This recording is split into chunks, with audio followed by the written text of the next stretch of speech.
Yo, welcome to another episode of the Viewers Anonymous podcast. I am Scoots Bronson. And I am S. Foster. That's right. And we're here to give you our reviews and takes on movies you may have seen or may not have seen. TV shows too. No, I don't like that one. I ain't like that. That wasn't the one. Anyway, what's up with you, bro? Man, I'm good, man. I'm good. I mean, I could complain, but don't nobody give a shit. But there is something that I wanted to get into. But you know what I'm saying? But let me keep my manners and say what's good with you, man. How you feeling? Man, I'm doing all right. I don't got no complaints, bro. You know what I'm saying? Another day, another dollar. You know what I'm saying? Like I always say, man, slow motion. Yes, sir, man. Slow motion for me as well, man. Man, listen, man. I mean, look. All right, right. This is a TV, film, movie, whatever y'all want to call it, cinema podcast. And man, listen, I've been hearing a lot, yo. Like I had sent you a clip, I think Friday, of this one guy came on the Dan Levitar show, and he is one of the producers of the show Hack that's on HBO Max. So he knows about a lot of the shit that's going on at HBO Max. And like you heard about the one thing about, they laying off people at HBO Max and all this type stuff. Yeah. And so they brought Bill Lawrence on today, and he's the guy that's the head of Ted Lasso.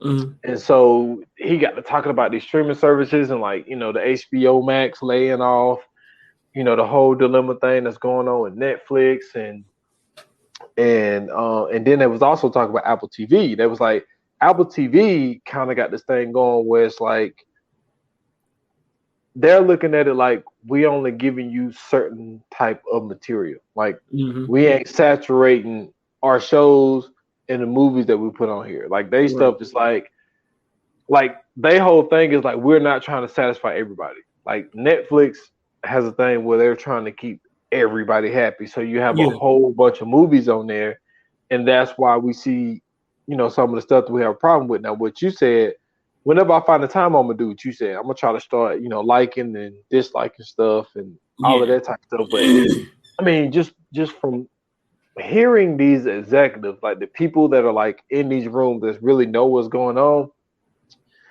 I'm not feeling good about this, man. I don't like the news that I'm hearing. Like I feel like because they're talking about, dude. So it was supposed to be a show. I think it was Cat Girl. Was it Cat Girl? No, Batgirl. Batgirl. Or Batwoman, or one of them. It was one of them. And Michael Keaton came back to play Batman. Well, so they worked on a pilot, and I don't know if they just did the pilot or if like they did like a whole season or what. But whatever they did. Wait a minute. So it was the show? I thought it was supposed to be the movie. I'm pretty sure it was a show because they said they did a pilot.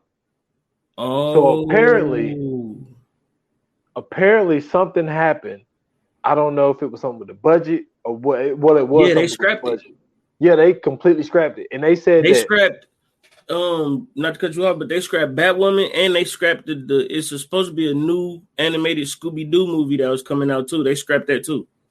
Yeah, and they were saying that like even though they spent like 56 million, they was like they still are gonna save money by not putting it out because they don't have to pay for like the copyrights and all of that type stuff.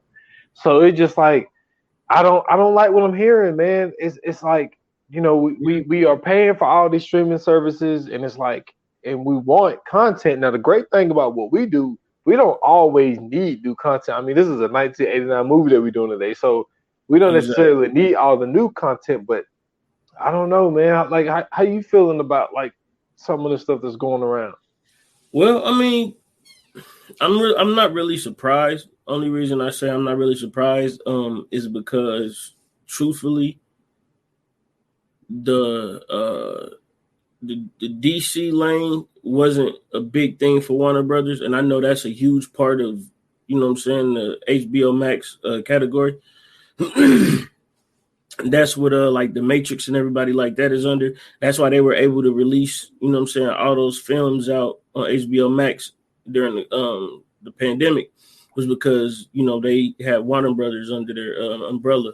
So I mean, I kind of figured that. I mean, if you look at the last few movies that the DC tried to put out, didn't do too well. You know what I mean? Aquaman, out of all of them, to me, was the best one. You know what I mean? Even the Joker movie that they tried to put out, even though that was a part of the DC collective, it wasn't a part of the DC universe. You know what I'm saying? That they needed. And to me, that was probably their most successful movie, even though that's the one I hate the most. I hate that movie. But knowing what I know of what HBO Max is doing right now, I know that they're we talked about them getting bought out by Discovery. Mm-hmm. So I think that more than likely we're going to start seeing we'll probably start seeing a little bit of similar changes to what we see with Disney, because if you watch it, or if you have the Disney Plus app, you can see that they have, you know, kind of the same kind of layouts. They all have their certain hubs, but you know what I'm saying, certain movies and everything else are going to be on the forefront, you know what I mean, of the app. And then you can go to, you know what I'm saying, the Marvel hub, you can go to the Star Wars hub, you can go to the National Geographic hub. So with HBO Max is kind of the same thing. You know, you go to Cartoon Network, DC, so on and so forth, Max, HBO, whatever. I think that them scrapping the people that they scrapped and the projects that they scrapped is kind of telling of, you know, where everybody's at right now. With everything getting so high, everything getting so expensive, it's kind of difficult to get some of this talent in here. I mean, like if you look at Netflix has like huge names right now doing like the most random movies. You know, we just watched Ryan Gosling and Chris Evans on a Netflix movie. Yeah. You know what I'm saying? What is it, The Gray Man? Yeah, The Gray Man. Yeah, we just watched them two in a Netflix movie produced by Netflix. You know what I'm saying? Adam Sandler has a deal with Netflix. Chris Hemsworth. Chris Hemsworth has a deal with Netflix. Jamie Foxx, he got that new one coming out this on the Friday. 12th. On the 12th, the day shift. I forgot all about that. And then, you know, you see Amazon Prime, they got Chris what's the dude's name? Chris Pratt. So, you know what I'm saying? Like they got, you know, all of these streaming companies are kind of taking, you know what I'm saying, the helm of getting these actors and getting them in these contracts to where they're getting all of these, you know what I'm saying, like A1 Prime movies. And then, you know, guys like HBO Max, even though they are a streaming service, they're still WB. So they're probably gonna make a movie and then try to put it in theaters also, instead of just putting it on the streaming service. Like there's nothing that we've seen as far as movies go that has been, especially from HBO Max, that has been specifically an HBO Max movie. Well, maybe I take that back. The Sopranos movie maybe was.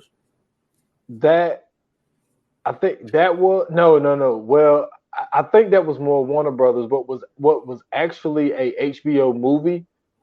They did that Survivor movie that I watched. I talked about it on one of the What We Watching, that movie that Ben Foster did about the Jewish man that they had fighting in the Nazi camps and stuff. And it wasn't. I mean, you could tell they put some money into it. It wasn't like a great movie. I mean, it was a good movie. It wasn't terrible, but I think. I mean, this is just my opinion.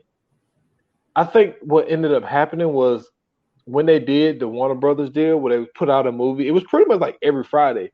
Number one, the start of it was terrible because I think the very first one was Wonder Woman 1984, and that shit was that was not a good movie. Yeah, that was horrible. But I think a lot of people signed on, and it was like, well, if I'm gonna get a new movie like pretty much every Friday, like then I'm gonna. Maybe it wasn't every Friday. It was at least once or twice a month they put out a new movie. And I think what ended up happening was when they stopped doing it, I think a lot of people might have canceled their subscriptions. Maybe so.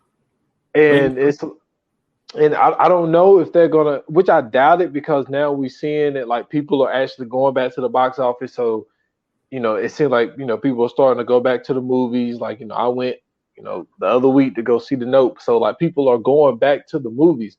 And I don't think that they can necessarily afford it as far as like the production that is being put into these movies. I think some of these people are like, yo, this is a box office movie. I want this to be in the box office. I don't know if they can do something where, we're gonna put it in the box office for a week or maybe 2, and now we're gonna put it. If it's a Warner Brothers movie, then we'll put it on HBO Max, and we ain't got to pay for it. Just giving it, a week or 2 to sit in the box office. I feel like they're gonna have to do something like that to kind of get people to start back subscribing, or stop canceling these shows and be focused more on, getting these TV shows. Because one thing about HBO is they have great TV shows. Yeah, they do. And I did read an article. I think I sent you the article, where they were talking about Mayor of Easttown, and they were saying that they was in contact with Kate Winslet, but like they were just like, the biggest thing with her is, it's not that they don't think that she want to do it. It's just the fact of like trying to fit her schedule to where she can even fit it in to do Mayor of Easttown. So, but that's like another show. I felt like that show was good enough to get people to start back, resubscribing. 100%, yeah, for sure. Yeah. And I mean, and to me, the television portion of HBO Max is where you actually can earn a lot of subscription money. They have some of the best TV shows, not to mention, they have the back catalog of The Sopranos, Oz, The Wire, what I'm saying? Those shows, those, landmark shows that they have in their back pocket. So, I mean, if they can focus on that and possibly get a few shows, because I mean, to me, that's where I think Netflix wins. And if you really see it, Hulu and Amazon Prime have kind of followed that blueprint to where they've had shows that they've put out. You know what I'm saying? Amazon Prime picking up the real life adaptation of The Boys. You know what I'm saying? That's their answer to, the superhero content that was being put out. And then, they had other shows that we've talked about on here. Hulu bringing other shows, they had Dope Sick, which was a great show. You know what I'm saying? And then Netflix, them bringing Stranger Things and everything else into the mix. It's like, yeah, Netflix has some great movies, but a lot of people are around and a lot of people keep Netflix for the television content. And I think HBO Max, they have that, and they have the foothold on that. If they can just focus their capital towards that, they'd be okay. But them letting all those people go and then them scrapping those projects, I mean, it's kind of telling, man. A lot of these companies are, especially these streaming companies, they're starting to get a little bit greedy with the prices and, stuff like that. I think it's, awfully telling, because Netflix, they just scrapped the division not too long ago. You know what I mean? Like, so it's not just HBO Max. There's a bunch of these companies that are actually doing this. And then my last point is to the point of Apple. Apple has a upper hand on everybody only because of, to me at least, 2 things. Just like you said, they don't create content just to have content out there. Like, they have a specific focus on their content. And then even if you see the content that they have, like, they have guys like Tom Hanks. They have, like a bunch of big name actors and actresses, and they have content that they put out. Then not only that, you also have to remember that Apple TV has its own original content, but you can also rent movies from there. You can also do everything else, and that's something that Netflix and HBO Max and all them, you can't do there. So I think that's the advantage that they have. Well, Amazon Prime you can, but yeah. That's the advantage that they have over everybody else's, because it's like, okay, I can go watch Ted Lasso, and then after I watch Ted Lasso, I could go rent a movie. Mm-hmm. And not only that, I can do it from anywhere, like literally anywhere. I could watch a movie here on my laptop, and then while I'm going to ride with somebody at the store, I can finish it up on my, you know what I mean? Like, and then it's always consistent. Or if I want to buy a movie on the way home, I get on my phone, buy a movie, and then come home, boom, bring up Apple TV, and there we go. So And then the second point is that they have hardware to back everything up. They got MacBooks, they got iPads, they have iPhones, they have Apple Watches. So they're really a tech company that also has a streaming service. So they kind of have the capital to be able to push, you know what I'm saying, a little bit in there to say, all right, let's develop this and see what we can do with it. And then even if it don't work, we still got our own, you know what I'm saying, like our own streaming service to create really whatever we want to. And if it does something, it does something. If it doesn't, it doesn't. They offer it in the package. You know what I'm saying? You can get Apple TV for next to nothing. And then you can even bundle it with the Apple gaming thing that they just put out.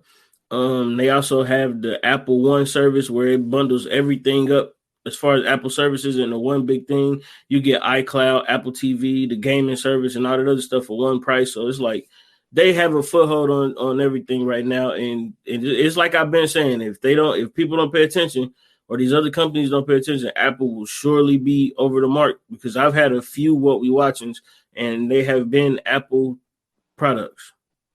Yep. Well, I will say this: y'all gonna be coming back when Euphoria season 3 come back. I can tell you that. Yeah, for sure. But I mean, it's the same thing with Netflix. Like a lot of people that get Netflix, they let it go, and then as soon as Stranger Things pop up, the subscription shoot up. Yep. So, you know what I mean? I think that's just kind of the game right now. A lot of people are getting into certain content, and then they're taking the rest of it, and you know what I'm saying, moving on. But man, I'm glad you brought that up. That was actually a great little moment, man. Oh yeah, yes sir. Yeah, I like that. So let's get into the feature presentation, man. Our feature presentation, ladies and gentlemen, is a movie came out in 1989, starring Eddie Murphy, Richard Pryor, Della Reese, Red Fox, Danny Aiello. Man, who ain't in this movie? Hold on. I know, right? Charlie Murphy, Michael Lerner, Berlinda Tolbert, Jasmine Guy, Stan Shaw, Leela Rashawn, Arsenio Hall is in this. Thomas Michael Ford, rest in peace. Robin Harris, Miguel Nunez Jr., Desi Arnaz Hines, and a host of everybody else, Ronaldo Ray included. We're talking about Harlem Nights, man. This is a movie that to me is probably a top 5 greatest comedy of all time, easily. All-star cast, great story, everything else. I mean, y'all can already guess where I'm going on the Fire Flames, but I mean, to me, this is one of my top 5 movies of all time, especially comedies, but just movies in general. Like I could watch this at any point in time. It's just great, man. But basically, it's set in 1920s New York. It's basically about two hustlers who basically create this nice little empire that at the time, you know, it wasn't smiled at when black people had empires like this. Bootlegging, they had gambling, they had it all. They had the ultimate underground empire. And it was ran by Quick and Sugar Ray. And man, this is probably just one of the best movies ever, bro. Just hilarity ensues throughout this whole movie. They dealing with Phil Cantone, Detective Phil Cantone, and what's dude's name? Bugsy Calhoun. Yeah. And they basically find their way to finagle and bamboozle Phil Cantone and Bugsy Calhoun. So man, I'm going to you, bro. What's up? Rewatching this for the I don't know how many of time. Yeah, I don't know how many times I watched this. Because this is one of them movies, bro. Like you can just watch whenever. It's just it's that type of movie. Like no matter where it is at any point, you can just sit back, watch it, and laugh and enjoy it, just as if you never saw this before. Man, at any time, at any point, like you said, man, like it never gets old. Like this type of comedy never gets old. is way too many. And we was talking about this on the coming soon. Like, this is not a situation where you just throw the word legends out there. It's literal like legends in this movie, and it's like everybody got their moment. Not really. I don't think Robin really was able to like really shine in this. No, he was. I'm gonna tell you, and I'm gonna tell you the part where he was when they was outside fighting in the alley, and then and then Delores uppercutted that nigga, and they passed shot to Robin Harrison. That nigga, he said, "Whoa!" Hey, I heard it. Yeah, I did hear that. I did hear that. Funny as hell. Nah, but dude, I'm talking about like if everyone could just sit back and think about all the movies that they watched, mainly comedy, this has to be one of the best openings, definitely, to a movie ever. Like, definitely. You know, the little kid, you know, knocks on the door. He comes up to the door. My man in there shooting. He's like, man, get that fucking kid out of here, man. He's like, kid, bring me bad luck. Bring me bad luck.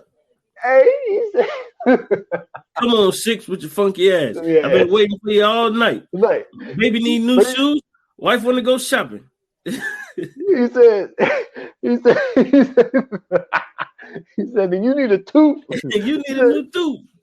He said, man, shoot the crap and shut the fuck up. Hey, that shit was so funny. That mother crapped out. He said, man, what I tell you about having that kid in here, man? I tell you, kid, bring me bad luck. Nah, hey, that's man, listen. Part. He said, come on, man, hurry up before you crap out. He said, crap out. Fuck that. I'm gonna show all you good, no good motherfuckers. He said, I'm gonna leave you all home, broke. Hey man, that's one of the best openings I've seen to a movie, man. For sure. And bro. Then just how Ray even, you know, brought Quick in, you know, at the, you know, he was like, yo, my man, what's going? He said, I want all the money from the back, or I'm gonna stick you. He said, I want. What he said? He said, I'm gonna stick you. He said, I'm gonna stick you, and I'm gonna stick this gravel. He said, I'm gonna stick this gravel face motherfucker. No, he said, I'm gonna stick this janky gravel voice motherfucker standing here. hey, he said, nah, Sugar Ray said, look, he said, you gonna have to stick us, cause they ain't giving you shit. And then he was like, wait. He was like, he was reaching for the gun. Yeah. And the kid already took it. And, hey man, that shit was so fucking funny, man. Bro, this movie is comedy, bro. Richard Pryor, yo, like he just got that ability, man. Like just to say something and like the facial expressions that he give you, like he just had a knack for the camera. He had a knack for comedy. This is why a lot of people looked up to Richard Pryor, not only because of that, but just the courage that he had to go on stage and share those personal stories about, you know what I'm saying, being, you know, addicted to drugs and a lot of the racism shit that he dealt with. Like he brought that rawness to comedy that a lot of people really fuck with. And they was like, yo, well, if he can do it and he still can get in movies. And then when you heard about, you know, I don't really want to dwell on this, but like, I mean, but the news is out there. Like we've heard that he was, you know, really kind of difficult to deal with. Like he show up to set late. He'd show up high. He would show up drunk. They were like, some days, like he would show up and not this movie. I'm just saying, like, you know, from other movies, they was like, yo, we would have to scrap everything for that day because they was like, you know, Richard just couldn't perform. And it's like to be able to, you know, get through those troubles that he had and still be able to put a great thing on screen. Like he was just, man, that guy. I mean, I hated the way that his life ended up ending. You know what I'm saying? Like seeing him in that wheelchair and shit. Like it was tough seeing him that way, man. You hate to see a legend, you know what I'm saying, go out that way. But man, he was phenomenal in this, man, because he was that laid back, cool guy. Yeah, well, and I also think that he understood the importance of this movie. You know what I'm saying? Like with Eddie Murphy doing it ahead of time in 1988 with Coming to America, bringing all of those characters by itself, but not only bringing those characters by itself. Well, City Hall too. No, that's what I'm saying. Just creating those characters, but also bringing those other people in. You know what I'm saying? Having John Amos, having James Earl Jones, Arsenio Hall, You know what I'm saying? Like those names, bringing them in to do that. So I feel like when Eddie came and did Harlem Nights, Richard Pryor knew the importance of this. You know what I'm saying? Not to mention that Richard Pryor had already been like, you know what I'm saying, a mentor to Eddie Murphy. He was already passing the torch to Eddie Murphy, and especially in this one, this is the one where he kind of showed everybody like, yeah, this is the next one up. And so, you know what I'm saying, like for Eddie Murphy to bring everybody together in this one, which is something to me that, you know what I'm saying, we see later on down the line and Coming to America too. You know, this is something that he's always done. You know, for him to bring all of these comedians together, you know, Robin Harris, Red Fox, you know what I'm saying, Ronaldo Ray, you know what I'm saying? Like it's a bunch of different people in here who it's so crazy because like you wonder how much of this script is written and then how much of this script is improv. You know what I'm saying? Like you wonder how much he let them get their shit off compared to, you know what I'm saying, them just being like, man, let's just go with the flow. So like for me, I look at this like Richard Pryor knew what this was. You know what I'm saying? And we already know how conscious he was. We knew that he wasn't no fool. But for him to be able to come into this movie and really play the straight man. Yeah. He's not the comedian in this. And in a weird way, neither is Eddie Murphy.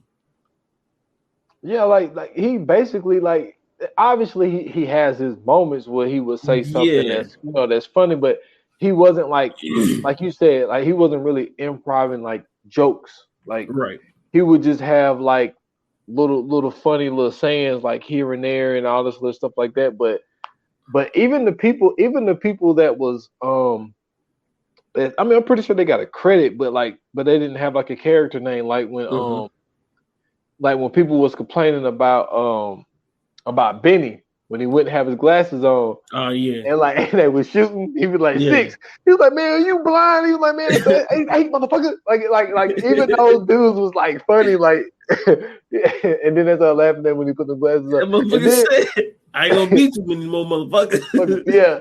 And then he said, man, he used to call me Snake Eyes Benny. I'm Benny Snake Eyes Johnson. Yeah, like it was I'm Benny Snake Eyes Wilson. I can see the dice before they even hit the ground, man. This is my shit, bro. I'm sorry. This is my shit. Yeah, it's hilarious. But like, man, you so right, man. Because I don't think that the stuff that I brought up was I'm pretty sure that wasn't an issue when it came to this movie. Because like you said, I'm pretty sure he knew the importance of it, and then he also seen what Eddie Murphy was trying to do.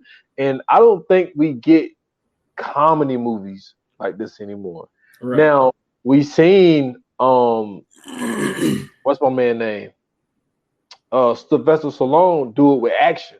Like the Expendables, like no, that's not true. No, that's not true. But go ahead. That's not true. I'll tell you, go ahead. No, go ahead, finish.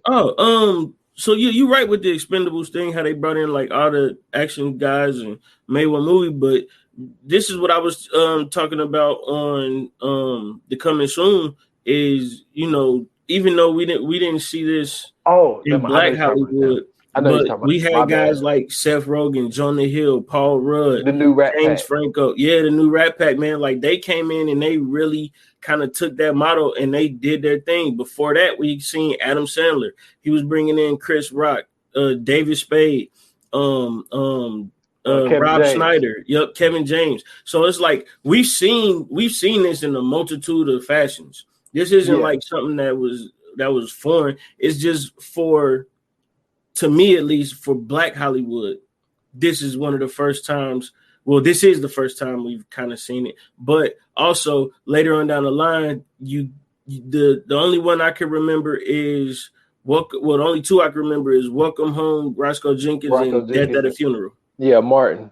Yeah, and him and Chris Rock did it, and they had everybody in. You know what I'm saying? Chris Rock would try to do it every now and then, but it wasn't like, because I think he did it with Top 5, and Top 5 wasn't really a comedy. Yeah, Top 5. You know what I'm saying? Yeah. Martin did it here and there, but like when they did it with Death at a Funeral, it was like everybody was Yeah, in that. Like everybody was in Tracy there. Morgan, like all them, you know what I'm saying? Like they was in it. And then when you look at Welcome Home Roscoe Jenkins, you got Said, you got Steve Harvey, you know what I'm saying? You got a couple other people. And then I mean, Steve Harvey. I'm Steve Harvey was in Johnson Vacation. John's Family Vacation is Steve Harvey and Cedric Entertainer. That's what I'm thinking. I'm sorry. But Welcome Home Roscoe Jenkins, you had Monique, you know what I'm saying? You had like a host Mike of other Mike Epps was in it. So like you had a host of other comedians that was in it that they were kind of giving you know what I'm saying, giving some light to bring them in as well. So I mean, like you've seen it in other places, but to me the most successful of it would be, to me at least, would be Adam Sandler and then the new Rat Pack. Well, also, I don't know what I'm thinking right now, and I apologize to everybody. But, dude, Ice Cube, even though he's not a comedian, right? He's put a lot of comedians on. For sure. You know what I'm saying? I mean, he's not had Cat Williams in multiple movies, Mike Epps in multiple movies. Like we already know about what he did with Chris Tucker in the beginning. Yeah. But like even Ezel, you know what I'm saying, when it comes to AJ Johnson, yep. You know, so like he brought, and we talked about this. I don't remember because I can't remember the last Ice Cube thing we did, but we was I think we were talking. He did it with Kevin Hart too. I mean, even though Kevin Hart was already up there, but I'm saying like just having having a movie with like Kevin Hart, for sure. Yeah, but like Ice Cube has definitely did a lot for comedians. A lot of the movies that he did with whether it's the Friday movies or some of the other movies that that he came out with, the ride-alongs and all that type of stuff. So we've seen it done, but as far as like the way that Eddie did it was, it was star-studded because those was like names, bro. Yeah, and I think that the situation with Eddie, I think that these were his idols. Yeah. So he was just like, yo, I'm going to put all of my idols in one movie and I'm going to throw my brother in there as well. Yeah, for sure. And so let me ask you this, right? Who was also a comedian. Yes. This is not I'm not trying to pin anybody together, but it's just like a lot of people will say things like, oh, well, this brother's funnier than this one or this one, or like that. Because when you look at Chris Rock and Tony Rock, Chris has had the more, successful career. He's the more bigger brother or whatever, whatnot. But Tony Rock is actually funny. No, and Tony Rock is hilarious. I've seen Tony Rock in person. Tony Rock is hilarious. And like it's the same situation with Eddie and Charlie. Like Charlie is like, Eddie's the main attraction, but Charlie is fucking funny. Like he is funny. No, and like Charlie Murphy has a joke where he talks about the movie 300, and he talks about, and I ain't going verbatim because I don't do that with jokes, but I'm basically gonna give you the premise. The premise of 300 is how gangster those 300 soldiers were.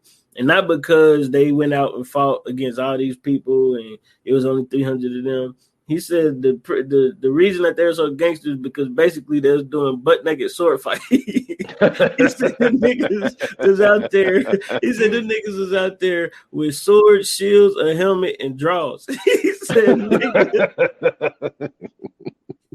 He said, if a motherfucker told, he said, if we was about to get into a sword fight, he said, the motherfucker was like, and I said, where my armor? And the motherfucker just threw me some jaws. He said, man, I'm out. He said, I'm tapping out.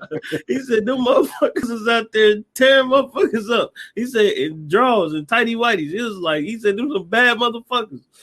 That shit, bro, had me crying, man. Charlie Murphy was a funny dude. And then, like, the Dave Chappelle shit, that speaks for itself. Yeah. Definitely. That speaks for itself. But yo, man, Vera, man, played by Della Reese, yo. Yes. Della Reese is, hilarious. She might be like as far as like you said, we don't know if this was improv or what. She really had like the best shit. She might have had the best shit in this movie, to be honest with you.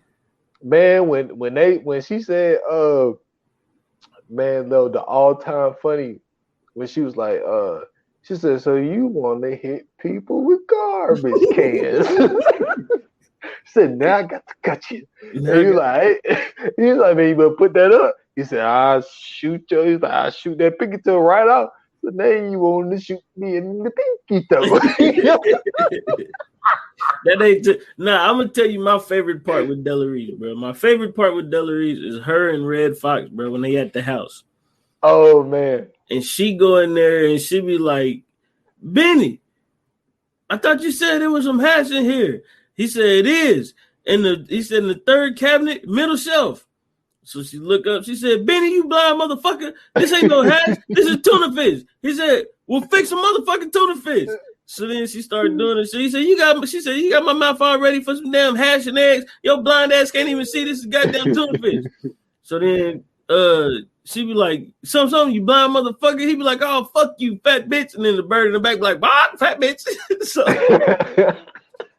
no, she said, why you only leave a swallow in the container? She said, "Benny," she said, "why would you put the orange juice back in the refrigerator knowing it's only a swallow of it? I get my mouth all ready for some orange juice and there's only a swallow left." He said, "Well, swallow it and shut the fuck up."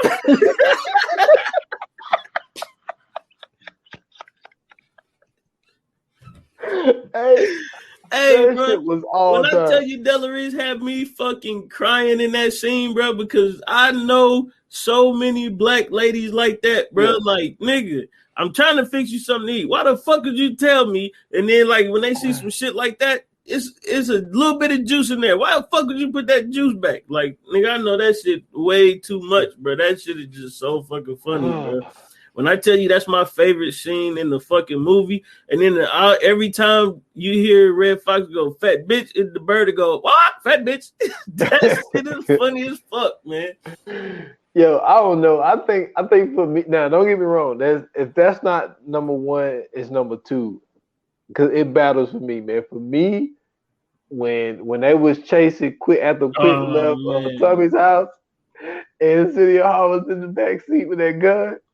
And he was like, hey, they was riding, and then Quick hit the brakes, and then they started shooting. He said, "Junior, you're dead." He said, "Junior dead." He said, "I'm sorry, Junior." He said, "I'm gonna kill you, Quick.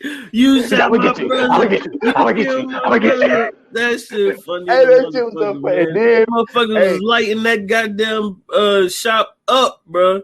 That nigga shooting that little ass 380.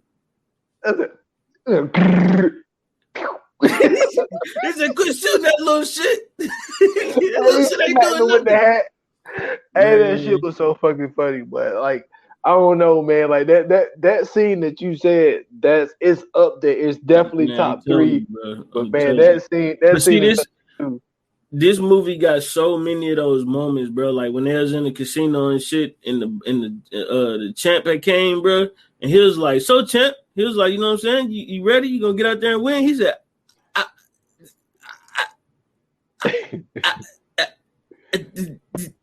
"I'm whoop his ass." That shit had me crying, bro. That shit went on for a good 20 seconds. That's the funniest shit I ever seen in my life, bro. Hey, that shit was funny as fuck. It did Ray.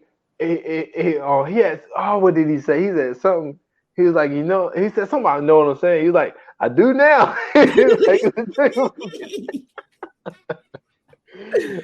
my goodness, bro. Hey, when no, boy, when Cantone left, he was like, "Move."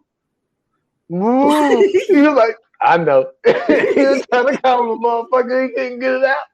Oh man, that shit was up. Hey man, and then you got to give credit to Danny Aiello, bro. Like, you know what I'm saying? If you guys don't know who Danny Aiello is, man, he was oh my God, what was his name in Do the Right Thing? Do the Right Thing. What was the name of the shot? I don't forget what it was. Oh my goodness. He was Sal in Do the Right Thing. Sal's Pizzeria. Yeah, Sal, yep. But man, him playing that detective, bro, when that motherfucker went in there and he said, "So what do you do?" He said, "I run a candy shop." He said, He said, "You run a candy shop." Well, it's kind of funny because I don't know too many niggas in Harlem with a sweet tooth. I said, yo. I said, man, I said that shit was crazy. But he played that role so good though, bro. Like he you could tell like he could have definitely been a fucking detective. Man, no, the all time is at the end when he was like, he said, so this is what I don't understand. He said, why did y'all break into a bank that's been closed for 5 years? And he was like, he said, we ain't making a withdrawal, we making a deposit. Mm-hmm. And then he had him sitting in there, and he was like, Ray, it ain't that much air in here. And then Click was like, you gotta take a short breath. he said, you damn motherfucker. He was sitting there talking, hey yo, that shit was fucking funny, man. Hey, I'm sorry. Like, but you know what though? Even though this movie's funny as it is, the plot is great. You know, that's why I said the story is amazing. For a comedy movie, this story is amazing. Like it's for a them great plot.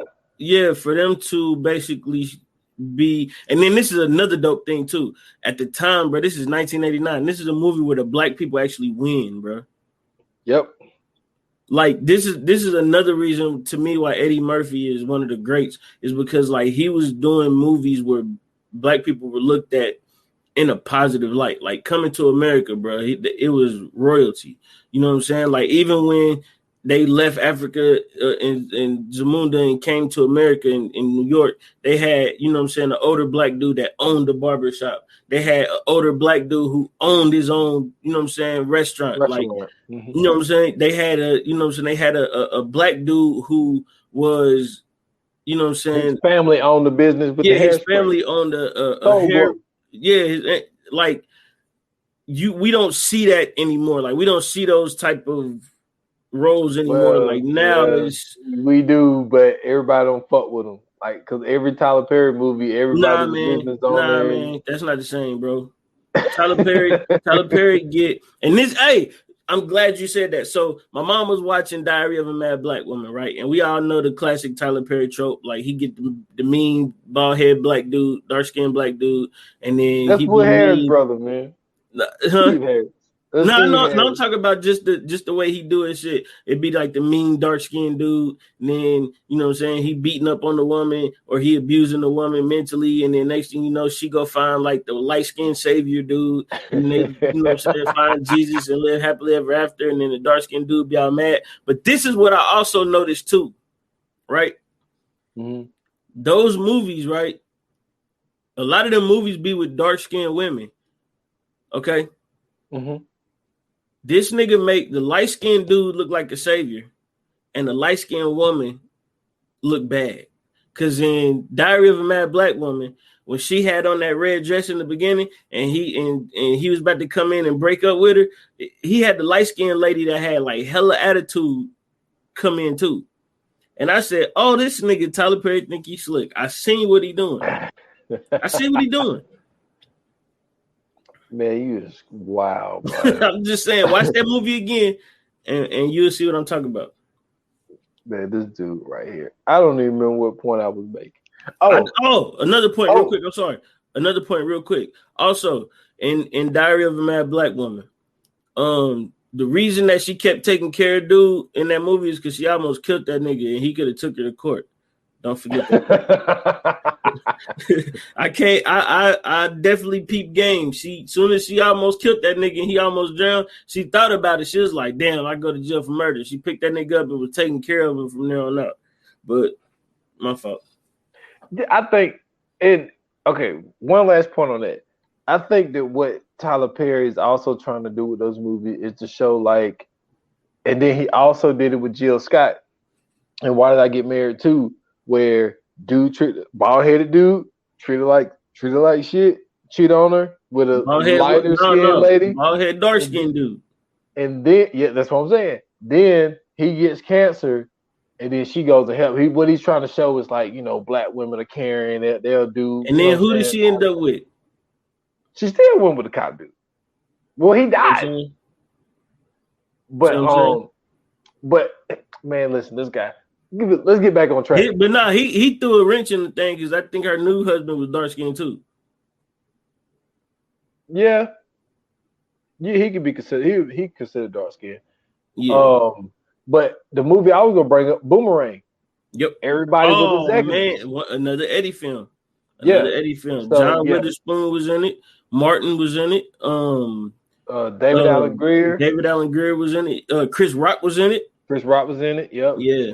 So he look, man, he done a great job with that, man. Oh man, how could we forget, bro? We forgot about "I'm Gonna Get You, Sucker" with the Wayans, bro. Yeah. Damn. It's a lot. Man.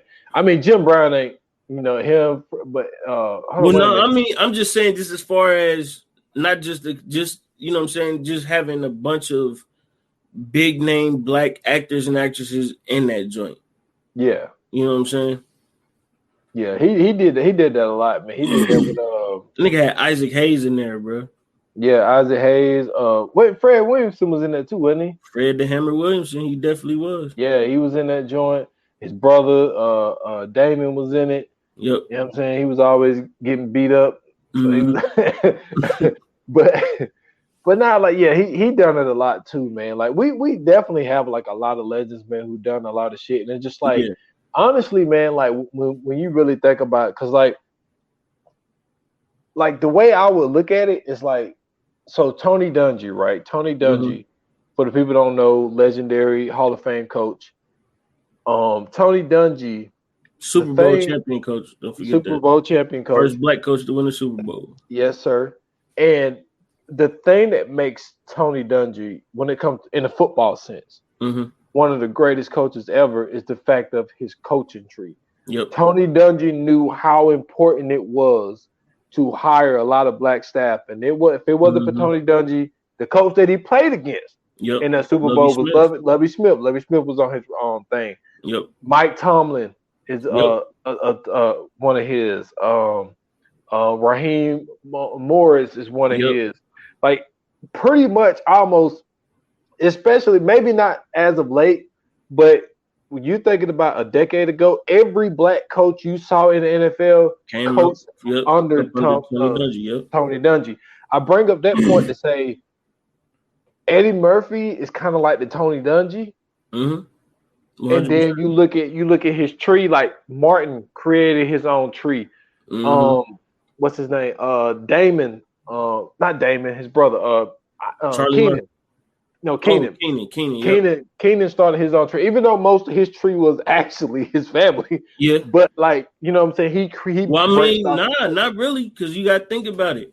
You got David Allen Greer. You got Tommy Jamie Davidson. Foxx. You got Tommy Davidson. You got Jim Carrey. I forgot what the one lady name is, but like she went on to do a bunch of TV shows for Disney and shit. Like it's a bunch of people under that Wayans tree, bro. Like that, especially in that time, that really went on to made like if you think about everybody in Living Color, right? Jim Carrey, David Allen Greer, Tommy Davidson, Jamie Foxx, just them four. Look at their careers now.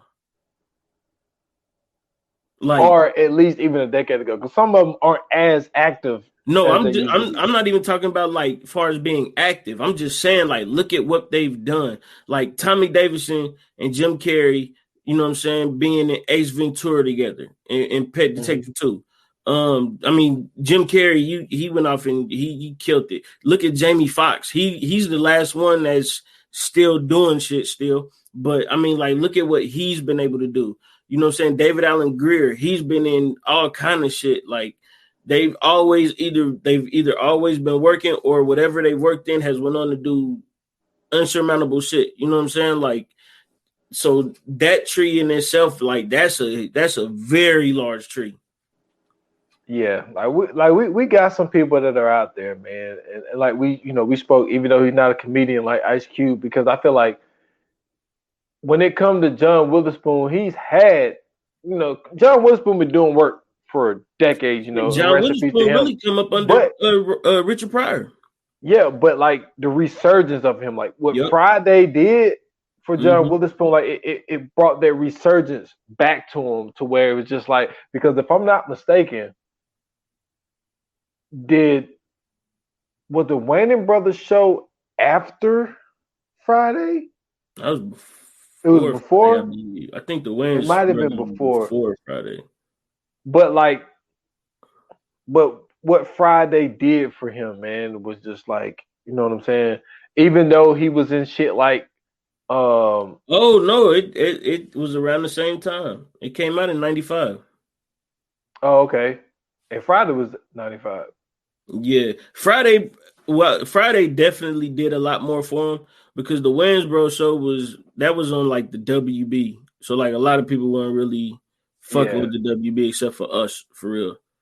Yeah, but yeah, like we just went on a whole other thing there, but like, no, actually, it's all connected because you know what I'm saying. We talking about how, you know what I'm saying, Eddie Murphy had not only put in the legends, you know what I'm saying, and the people he looked up to in these movies, but he also put in people like Robin Harris, you know what I'm saying, who some would say could have been one of the greatest comedians of all time if he, you know what I'm saying, was still alive. Rest in peace. Like Robin Harris was a beast on that mic, bro. Like when he was on that stage, bro, like he was like the fact that he was able to take a 3-minute joke and turn that into a whole movie. Like that's how you know how good he was. He was great in House Party. You know what I'm saying? Like Robin Harris was the dude. So you know what I'm saying? Like it ain't too many people. I don't even think it's anybody else that you could say that had a joke turned into a whole movie.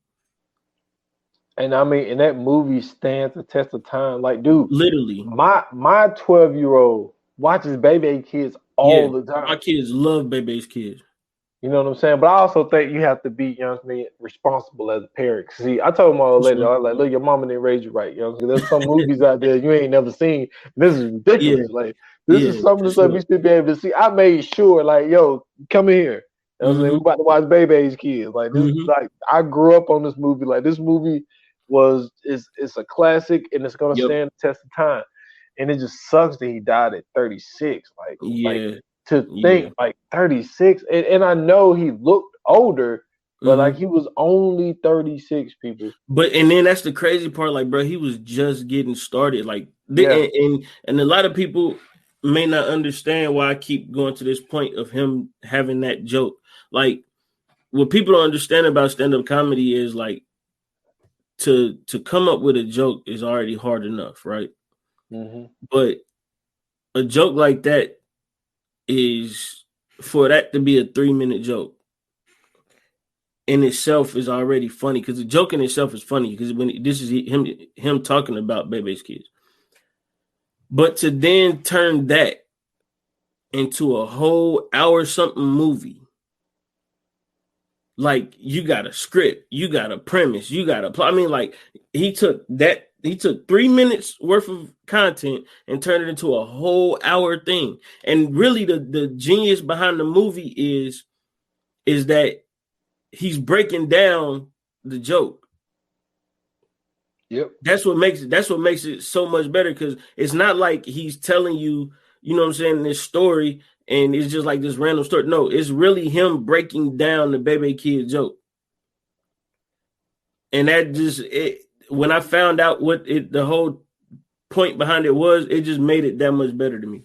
Yeah, and one of the reasons it ended up being animated was because he had ended up dying, because like they was in talks of doing the movie. Like it wasn't gonna be a cartoon. Right. But you know what I'm saying? But you know, the tragedy that ended up happening, they ended up making it, you know, when they made it.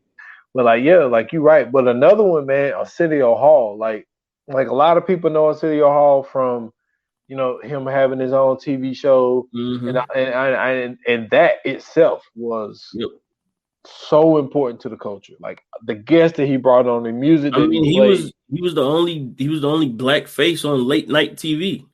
Yeah, like he changed the landscape of TV. But even with that, like what he was able to do, you know, like being that person that I was about to say Martin. Then Eddie looked at like, yo, like I got this idea. I'm gonna play a whole bunch of characters, and I want you, and I know you diverse enough to where you can play a bunch of characters too, because his characters are funny as fuck too. Like, the old Jewish man, bro.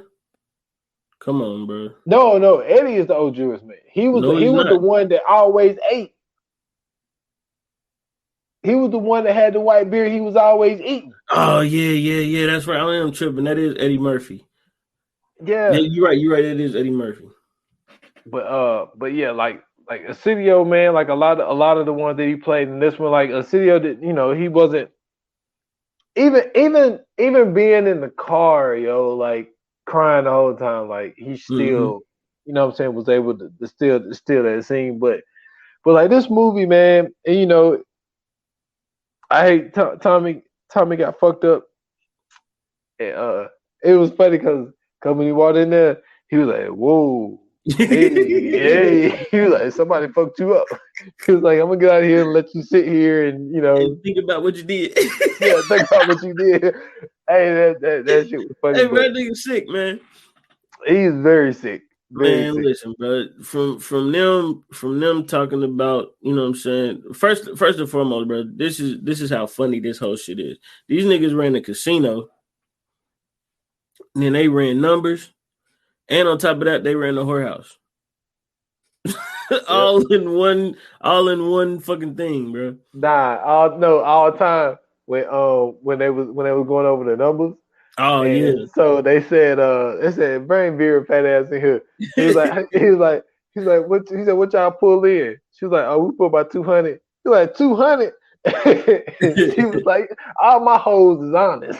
She said, I'm an honest hoe, and all my hoes is honest. He said, you in charge of the girls, right? She said, yes, I'm in charge of the girls. He said, you in charge of the girls, right? Yes, I am in charge of the girls. He said, well, why the girls always coming up short? Man, that shit is funny as fuck. She said, I got a what'd you say? I got a hoe so good, throw a pussy up in the air, turn into sunshine. he said, nah. He said, I would love to see that. It was like, your blind ass ain't seeing shit.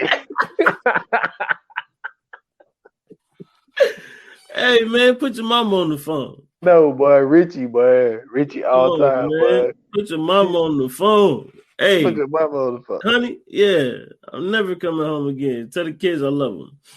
And hung up.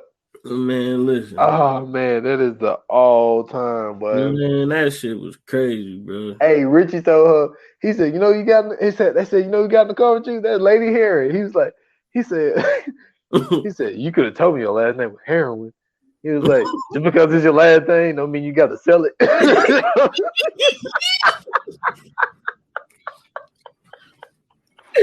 Hey, he was lost in the sauce. He ain't know what the fuck that meant for real, man.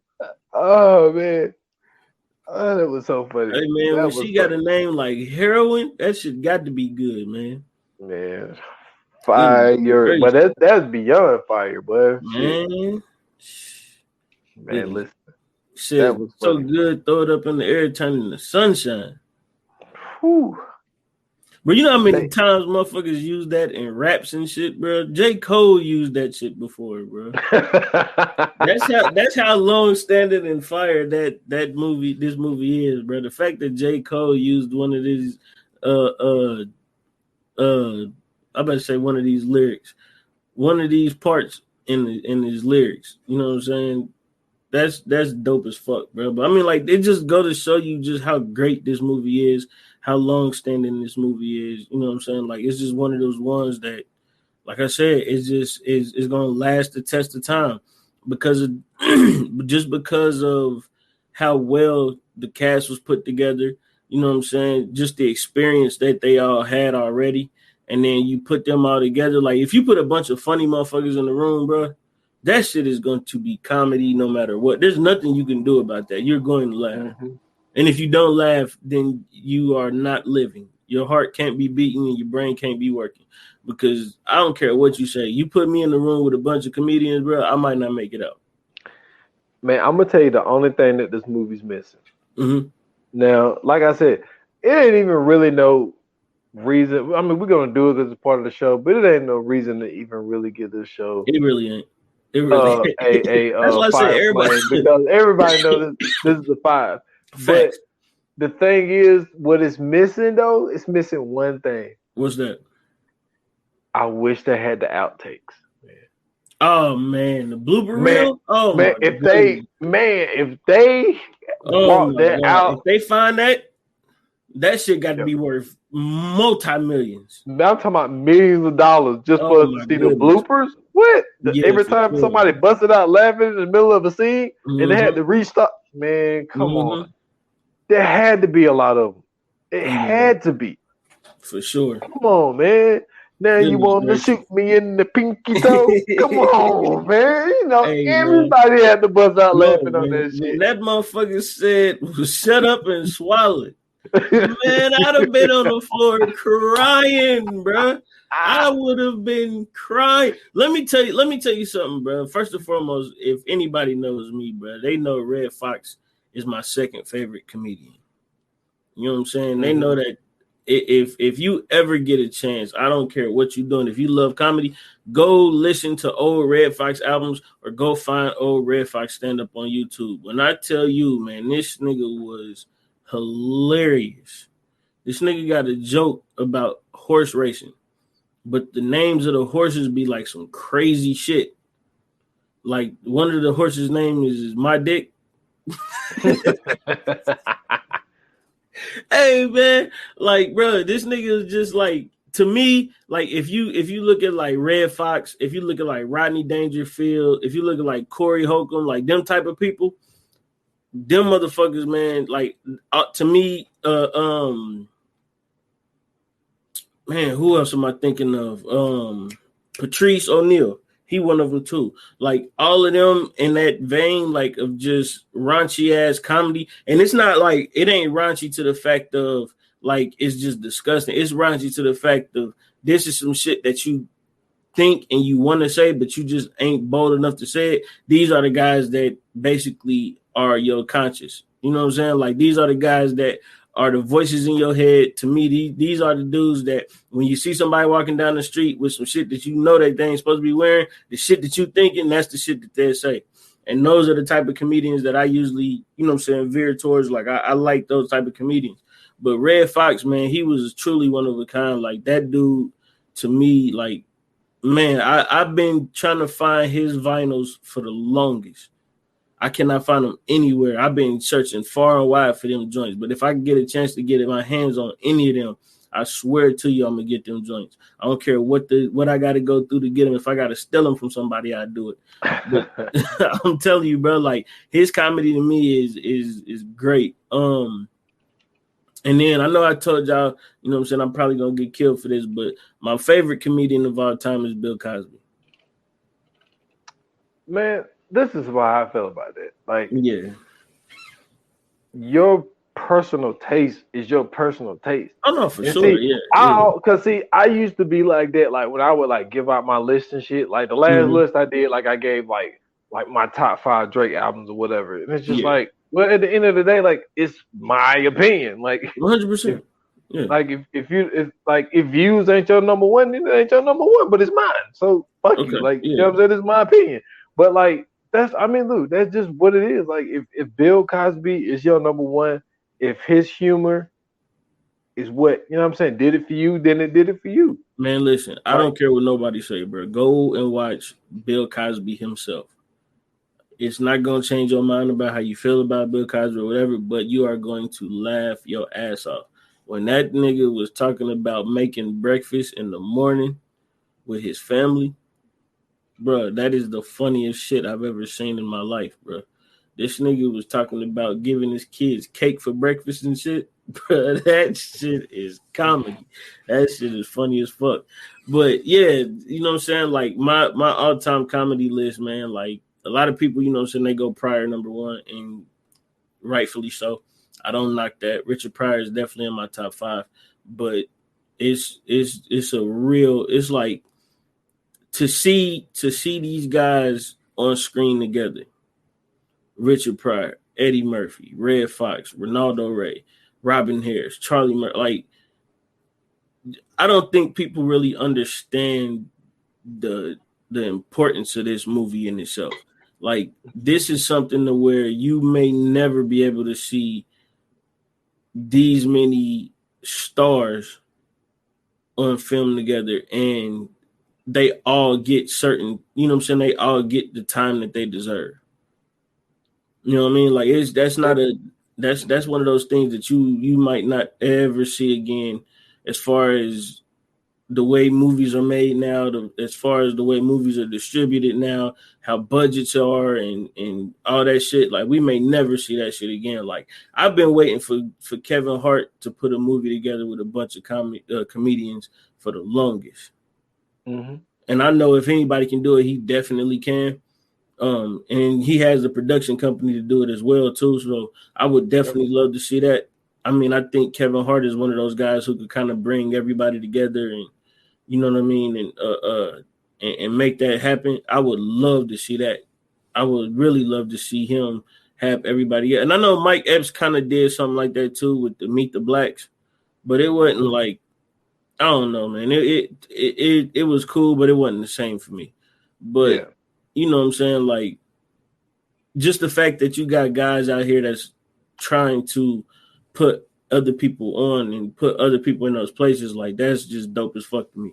And to me, it always seems like it comes from the comedy world. It don't never come from nowhere else. Mm-hmm. You know what I'm saying? So it's just dope as hell to see that, man. I'm with you, man. 100%. So, what's up, man? You want to get into the Fire Flames? I mean, do we have to? Nah, not really. Not really. I mean, it's five. It's just a five. I mean, we can skip it. Yeah. It's a five, man. I don't even think we ever done it before. Like, this is just. I mean, it's just, that's how dope.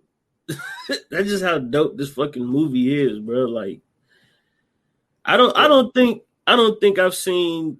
Well, I had to think about it probably, but I don't think that there's a movie that I can really go back and just be like instant five with this amount of stars, with this kind of runtime, because it wasn't a long movie. It's only like an hour and some change. Mm-hmm. You know what I'm saying? And for them to be able to, and then not only that, these many quotables. Like, we didn't even do them all. That's what I'm saying. It's hella quotables in this movie. Like, to me, like, this stands at the top of, like, you know what I'm saying, something like Step Brothers or what's the one? Damn, it just slipped my mind. Where they go to Vegas. We just did it. Hangover. You know what I'm saying? Like that. I'm trying to think of another comedy that I could put this in. Like, Tropic Thunder would kind of be somewhere in there, but even then, like, I wouldn't get out of five. To me, The Hangover is definitely a five. Step Brothers is definitely a five. Oh man, Ricky Bobby, Talladega Nights is definitely a five for me. It's a few other ones. I wouldn't say Pineapple Express. That's not a five for me, but Pineapple Express is one of those ones where it was funny. It didn't have as many quotables, but it was definitely funny as shit. Superbad is up there. Superbad is a five for me, definitely. Superbad is fucking hilarious. So, I mean, like, just, you know what I'm saying, being able to have the quotables, being able to have the talent, being able to have, you know what I'm saying, the funny, like, all those, this is definitely at the top of the top for me. I hear you. I ain't mad at it. Like, you know how I am with comedies. Like, don't get me wrong. Like, I love comedy movies, but for me, it's Coming to America. It's I mean, Coming to America speak for itself. You right. Yeah. What's my joint? Will the Millers. Oh man. For sure. What's my one? I was just thinking about it. It was the one that was on my mind. First Sunday. I'm sorry.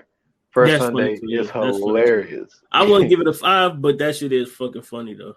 Man, look. When that nigga Cat Williams was the choir director, bro, that shit had me fucking crying. That fucking wig that nigga had on. So that was funny. That was funny, but Lee John, but yeah.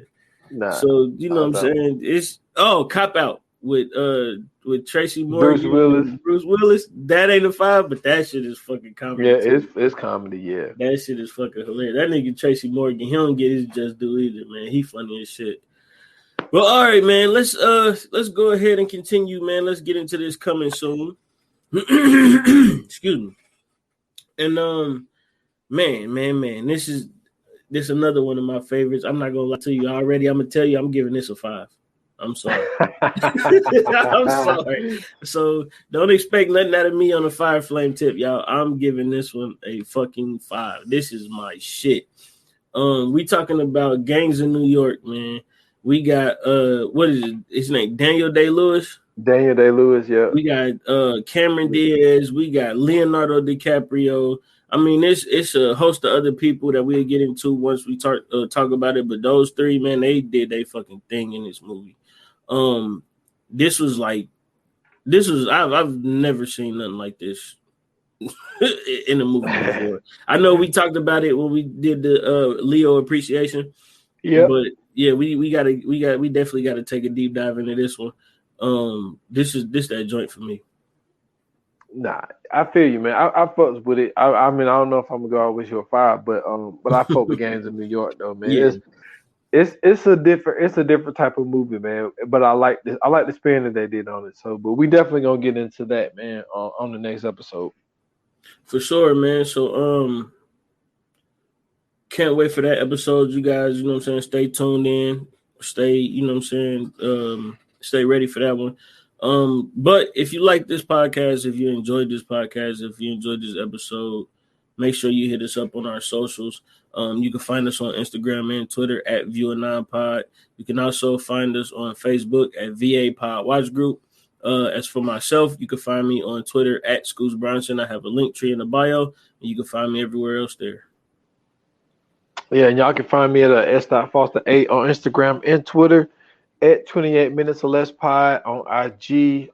Follow the podcast on all major platforms, 28 Minutes or Less. The last episode that's out is episode 96. I did great hip-hop collabs where I just went over some collabs that I felt that was great, man.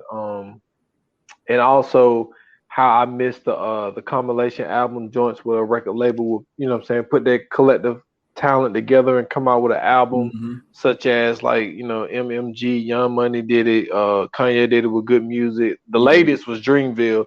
So but DJ Khaled doing it. It's not really a label though, man. That's just he just putting a whole bunch of talent together. But hey, man, DJ Khaled is I don't know, man. He ain't getting it like he used to, bro. Nah, not like he used to. Nah. He had that one. Oh my God, what album is that? What, the last one? Cali? No, hell no. Kiss the Ring. We the Best. Nope, hold on, I'm about to find it. It was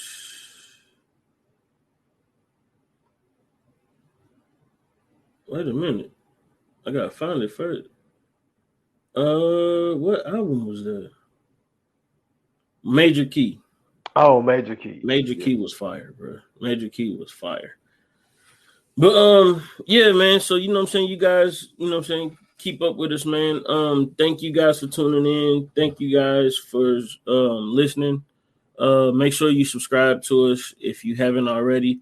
If you're watching us, thank you very much. I know we ain't been on in a minute, but we trying to bring a new look to it. We got some more enhancements coming your way, so just work with us. We working behind the scenes on this, but it'll, you know what I'm saying, it'll come together within these next few episodes for sure.